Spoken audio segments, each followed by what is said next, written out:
Hi అండి, అందరికీ నమస్తే. 2000 సంవత్సరాల చరిత్ర కలిగిన 24 అడుగుల అనంత పద్మనాభ స్వామి గుడి, ఇంకా మంచి టెంపుల్స్ మీకు చూపిస్తాను. మొత్తం నా వీడియో మొత్తం చూడండి. నా ఛానల్ సబ్స్క్రైబ్ చేసుకోండి. ఈ టెంపుల్కి మనం నేషనల్ హైవే 65 నుంచి మిర్యాలగూడ మీదుగా హుజూర్ నగర్కి దగ్గరలో బోర్గుగడ్డ అనే గ్రామంలో ఈ టెంపుల్ ఉందండి.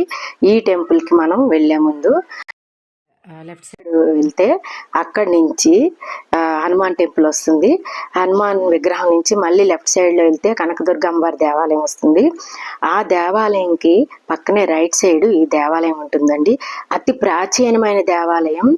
ఒకే పానమట్టం పైన ఆదివరాహస్వామి, లక్ష్మీనరసింహస్వామి, అదేవిధంగా వేణుగోపాల స్వామి ఒకే పానపట్టం మీద ఉంది.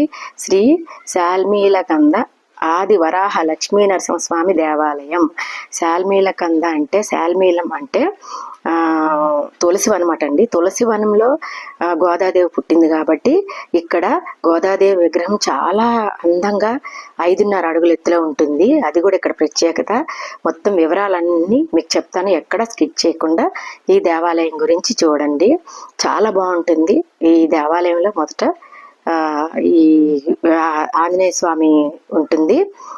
అట్లాగే లోపలికి వెళ్ళగానే అతి ప్రాచీనమైన దేవాలయం. అసలు చాలా బాగుంటుందండి ఈ దేవాలయం. ఈ దేవాలయం ఇంకొకటి ఏంటంటే, ముందు మనం దర్శించుకోవాల్సింది 24 అడుగుల అనంత పద్మనాభ స్వామి. ఈ దేవాలయం నిర్మించిన తరువాతే ఈ త్రికోటాలయం, అది ఒకే పానపట్టం మీద 3 దేవతామూర్తుల దేవాలయం నిర్మించారు. అది 900 ఏళ్ళ నాటిది. ఈ అనంత పద్మనాభ స్వామి మాత్రం 2000 సంవత్సరాల నాటిది. అసలు చాలా ప్రాచీనమైనటువంటి దేవాలయం. ఈ అనంత పద్మనాభ స్వామిని చూడాలంటే మనం తమిళనాడులో ఉన్నటువంటి శ్రీరంగం వెళ్లాల్సిందే. అక్కడికి వెళ్ళలేని వాళ్ళు ఇక్కడ చూడాల్సింది. చూసారా ఎంత బాగుంది. 24 అడుగుల అనంత పద్మనాభ స్వామి చాలా బాగుంటుందండి. ఈ స్వామివారి పాదాలకి వెండి తొడుగులు వేసేశారు. కానీ పాదాలు పట్టుకుంటే చాలా మెత్తగా ఉంటాయంటండి. మానవుల పాదాల అందరూ స్పృశిస్తున్నారని చెప్పేసి వెండి తొడుగులు వేస్తారు. చూసారు కదా, చాలా బాగుంది. ఈ స్వామివారికి అనంత పద్మనాభ స్వామి వ్రతాలని ఐగుర చేస్తారు. ఈ స్వామివారిని దర్శించుకున్న తర్వాతే ఇది ఆదివరాహ స్వామి దేవాలయాన్ని మనం దర్శనం చేసుకోవాల్సి ఉంటుంది. ఇక్కడ ఇంకొక విచిత్రం ఉందండి. ఇక్కడ ఒక పెద్ద గంట, ఈ ప్లేస్లో చాలా అతి పెద్ద గంట ఉండేదంట. ఆ గంట చాలా ఏళ్ళైంది కదా, దొంగిలింపబడిందంట. దాంతో ఈ గంటని, ఇది కూడా చాలా పెద్ద గంటే, దీనినేమో ఇక్కడ స్థాపించారు. అసలు చాలా బాగుందనమాట. రీసౌండ్ చాలా బాగా వస్తుంది. ఈ గంటను కొట్టి స్వామివారిని దర్శనం చేసుకునే తర్వాత ఇక్కడ ఆళ్వార్ల సన్నిధి, రామానుజాచార్యులు ఇట్లా అందరూ ఉన్నారండి. చూశారు కదా, ఇక్కడ రామానుజాచార్యుల వారు. అదేవిధంగా మీకు చెప్పాను కదా, ఆండాల్ అమ్మ. ఈ ఆండాల్ అమ్మని ఈ శాల్మలీ దేవి అని పిలుస్తారండి. తులసివనంలో పుట్టింది కదా, అందుకని అమ్మవారు చూసారా 5.5 అడుగుల ఎత్తులో కాఫీ కలర్లో ఉంటుంది అమ్మవారు. ఇది ఇక్కడ ప్రత్యేకత. అట్లాగే లోపల ఆళ్వార్ల సన్నిధి. మనం విష్ణు దేవాలయాలు, అవతారాలు ఉన్నాయి, ఎక్కడ దేవాలయాలకు వెళ్ళినా మనకి ఇక్కడ ఆళ్వార్లు 12 మంది ఆళ్వార్లు కూడా మనకి కనిపిస్తారు. ఇక్కడ కంపల్సరీ అనమాట దేవాలయాల్లో ఆళ్వార్లు.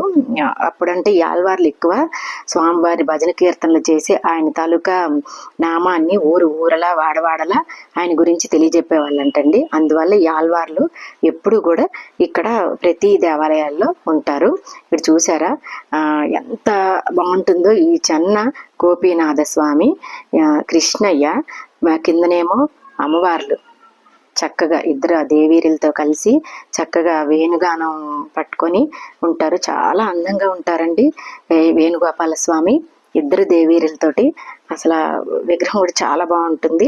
అట్లాగే ఈ విగ్రహం పైన దశావతారాలు ఎంత చక్కగా చెక్కి ఉన్నాయి చూడండి. అసలు ఎంత బాగుందో దశావతారాలతో ఈ విగ్రహం. అయితే ఈ విగ్రహం తవ్వకాల్లో బయటపడిందట. ఈ చెన్న గోపీనాథ స్వామి చిన్నగా ఈ వేణువు వేళ్ల దగ్గర చిన్నగా ఇరిగిందని చెప్పేసి అలా పక్కన ఉంచారు. ఇక్కడేమో ఈ నక్షత్ర తాబేలు అనేది ఒకటి వచ్చిందంటండి దేవాలయంలోకి. ఇది కూడా మన కూర్మావతారం అంటాం కదా, ఇది వచ్చి ప్రతిరోజు గుడి చుట్టూ ప్రదక్షిణాలు చేసేదట. అలాగే ఇప్పుడు 8 10 ఉన్నాయని చెప్పారు వాళ్ళు, గుడిలో ఉన్న వాళ్ళు. అట్లా ఇది ప్రతిరోజు గుడి చుట్టూ ప్రదక్షిణాలు చేస్తుందంటండి ఈ తాబేలు. ఇంతటి ప్రఖ్యాతి చెందినటువంటి ఈ దేవాలయంలో భృగు మహర్షి తపస్సు చేశాడటండి. అందువల్ల ఈ దేవాలయానికి భృగుగడ్డ అనే పేరుండేదట. కాలక్రమేణా బూర్గుగడ్డ అనే పేరుతో పిలువబడుతున్నది. ఈ దేవాలయంలో అసలు చాలా చుట్టూ వేల సంవత్సరాల నాటి వృక్షాలు కూడా ఉన్నాయి. చూశారు కదా, ఎక్కడికక్కడ ఈ తాబేళ్ళు కూడా, ఈ నక్షత్ర తాబేళ్ళు కూడా చాలా బాగా ఉన్నాయి. ఇక్కడ సంతానం లేని వాళ్ళు, పెళ్లి కాని వాళ్ళు ఇక్కడ పూజలు జరిపిస్తుంటారు. ఇక్కడ దేవగన్నేరు వృక్షం అని చాలా పెద్దది ఉంది. అదేవిధంగా 1000 సంవత్సరాల నాటి పారిజాత వృక్షం చాలా పెద్దదండి ఉంది. ఇలాంటివి అరుదుగా ఉంటాయి, చాలా అరుదుగా ఉంటాయి ఈ వృక్షాలు అనేవి. వీటి దగ్గర అందరూ వచ్చి దీపాలయ పెట్టుకుంటారు. అంతటి ప్రఖ్యాతి చెందినటువంటి ఈ దేవాలయం ఎంతో మంది మహర్షులు వాళ్ళు తపస్సు చేసింది. ప్రత్యేకంగా భృగు మహర్షి తపస్సు చేసినటువంటి దేవాలయం. చూశారు కదా వేణుగోపాల స్వామి. ఈ లోపల మనకి మూల విరాట్ని చూపించరు. ఒకే పానమట్టంపై ఆది వరాహస్వామి, సేమ్ మనం తిరుపతిలో ఉంటుంది కదా ఆది వరాహస్వామి, అదేవిధంగా ఒక పక్క లక్ష్మీ నరసింహస్వామి, అదేవిధంగా ఒక పక్క చెన్నకేశ్వర స్వామి. ఇట్లా మూడు దశావతారాల్లో 3 అవతారాలు ఒకే పానపట్టం మీద ఉంటుంది. అంత మంచి స్థలపురం ఉన్నటువంటి దేవాలయం. ఇక్కడ కట్టడాలు అసలు కాకతీయ కళా ప్రతిభకి చాలా నిదర్శనాలు. ఇక్కడ మొత్తం శాసనం ఉంది, మనకి ఇది అర్థం కాదు, వేరే లాంగ్వేజ్లో ఉంది.